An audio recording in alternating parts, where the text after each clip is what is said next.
नालंदा में गोली चलबे करी रे।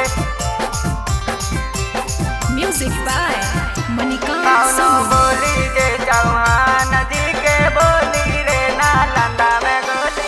हाय रंगदार रंगदारी करब रे रंगदारी करब रे। हाय रंगदार रंगदारी करब रे रंगदारी करब रे। त कौनो बोली जे चौहान जी के बोली रे नालंदा में गोली चलबे करी रे। त कौनो बोली जे चौहान जी के बोली रे नालंदा में गोली चलबे करी रे। हाय रंगदार रंगदारी करब रे रंगदारी करब रे। हाय रंगदार रंगदारी करब रे रंगदारी करब रे। त कौनो बोली जे चौहान जी के बोली रे नालंदा में गोली चलबे करी रे। त कौनो बोली जे चौहान जी के बोली रे नालंदा में गोली चलबे करी रे। नालंदा में गोली चलबे करी रे।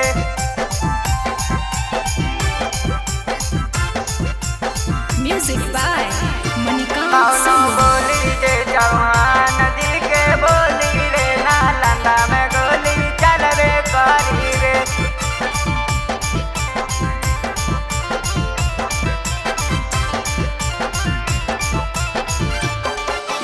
चौहान जी के देखते सबे लोगवा भाग जाला। अरे आखा देखाबे वाला के ही जान जाला जान जाला। चौहान जी के देखत सबे लोगवा भाग जाला। अरे आखा देखाबे वाला के ही जान जाला। गौआ के लोगवा से यारी करब रे हम यारी करब रे। गौआ के लोगवा से यारी करब रे हम यारी करब रे।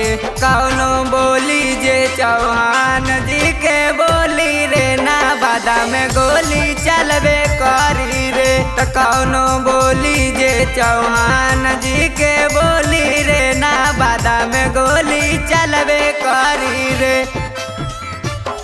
नालंदा में गोली चलबे करी रे। म्यूजिक बाय मणिकांत कौनो सोनू। बोली जे चौहान जी के बोली रे नालंदा में गोली। आजाद चौहान कहेला कि नहीं रुकीला।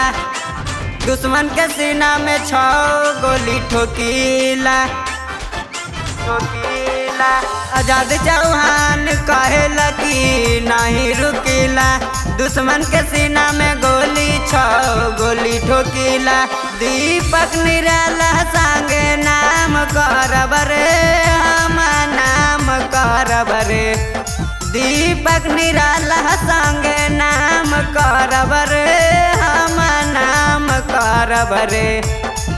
त कौनो बोली जे चौहान जी के बोली रे ता गया में गोली चलबे करी रे। त कौनो बोली जे चौहान जी के बोली रे ता गया में गोली चलबे करी रे।